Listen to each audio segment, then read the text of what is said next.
Welcome to Point Blank, brought to you by Fitz Roofing. I'm Brandon Strange of Sports Map Houston. He is Joel Blank, ESPN 97.5 and 92.5. Joel, welcome in. I want to talk some Rockets with you. Before we do that, just want to remind the viewers, if you haven't already, please subscribe to the channel. Rafael Stone had a press conference with the media yesterday. I had some interesting things to say, and I want to bring you in and talk about those. First thing, I think it was the most eye-opening thing that he said was that he would 100% do the Harden deal again. And the final piece of that trade conveyed when Stone dealt Oladipo and got back what he got back. And so let's kind of put it in perspective. Taking one step back, PJ Tucker, they got 2 pick swaps, DJ Wilson and DJ Augustine. For Karis LeVert, they flipped that for Oladipo and then eventually got Kelly Olynyk, Avery Bradley, and another pick swap. So in essence, if you're looking at this, they got more for PJ Tucker in theory than they did for Karis LeVert, if you look at that. So after you hear that quote and then you kind of play the pieces out and kind of see how everything conveyed out, what's your confidence in Stone after he made those comments? On a scale of 1 to 10, 0, you can say that you're prepared. You can say that you know how to do this job. But the fact of the matter is, and I know from personal experience, that just because you followed Daryl Morey around and held his coffee and hung around practice every day for a couple regimes of Rockets basketball doesn't make you fit to be a general manager. And that's why I said I'd wait to pass judgment until after the Harden trade was completely flushed out. The fact of the matter is, Brandon, you can go through history and you can look at how many picks in the late 20s, the mid to late 20s, have turned into significant players in this league. They may be role players.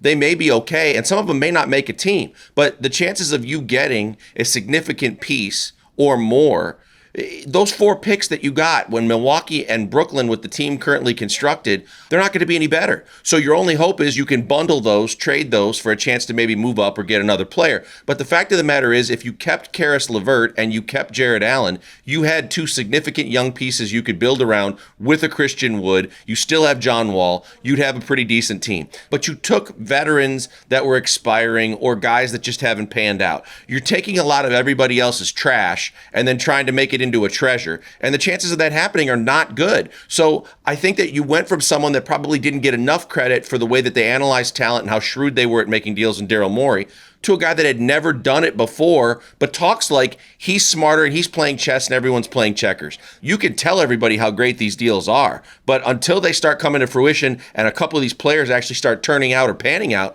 I haven't seen anything that makes me believe that this is the right guy for this job.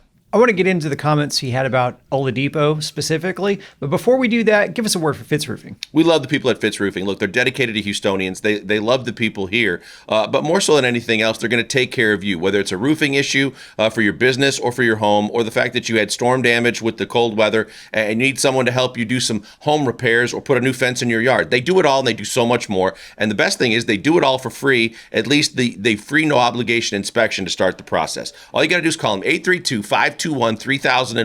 They're going to come to you and tell you what they can do. If you want them to do the work, you just call them back. They work out the details. They take care of you every step of the way. It's Fitz Roofing, making a difference one home at a time.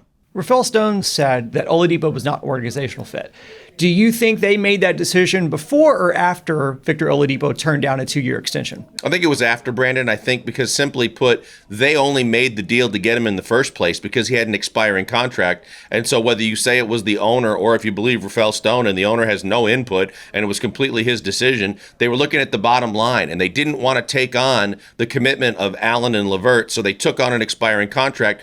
And then they basically wanted to see what they had. Once they saw what they had, which was a guy that didn't want to be here, that it took a real coaxing to get him on a plane to come here in the first place. And then the way he played, it led you to believe that he didn't fit this system and he wasn't a guy that wanted to be here long term. So when he turned down the money, it was probably the last straw. And they decided, hey, we better get something for him before he walks because there's no chance he's going to re-sign with us going forward. So I think that it was definitely after, but I think the signs were already there if they had just done a little homework in the fact that he had a couple specific places he wanted to be traded to. And if he didn't go there, he was going to find a way to get there after he became a free agent. His comments about how Tillman is not involved in the process in having say in personnel. Do you buy that?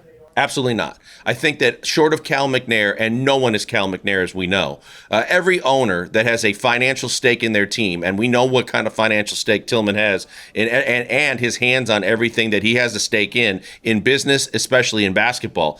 And his son is being groomed to be a guy that's going to run the organization and be involved in basketball. I don't buy it for a split second, because Tillman's too savvy and too smart and written too many books on the opposite side of things to all of a sudden say, here's the keys to my car. Drive it all you want. I don't care how fast you go or how far you go. I'm not going to worry about it. That's not who Tillman Fertitta is, and that's not who the fans want running their franchise. There again lies another issue where we have a fan base that believes that Tillman has said he's on record doing what's best for the franchise to win.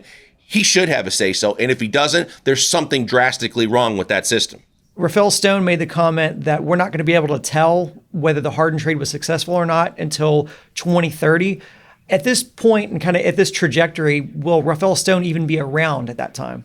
No, he won't. And this is a classic Sam Hinkie move when he left under Daryl Morey's wing to go to Philadelphia, and he kept saying, trust the process. Well, the process was going to take place whether he was there or not. And when we saw Joel Embiid and Ben Simmons and all the high picks that ended up turning into something for the Sixers, Sam was nowhere to be found. He was already let go. If Rafael Stone thinks that these picks are going to turn around and give you the likes of a Joel Embiid or a Ben Simmons or quality players like that, he won't be around either, because there's no, right now what he is a bridge to try and get Patrick Fertitta ready to do something on the basketball side, a la the Buss family in LA.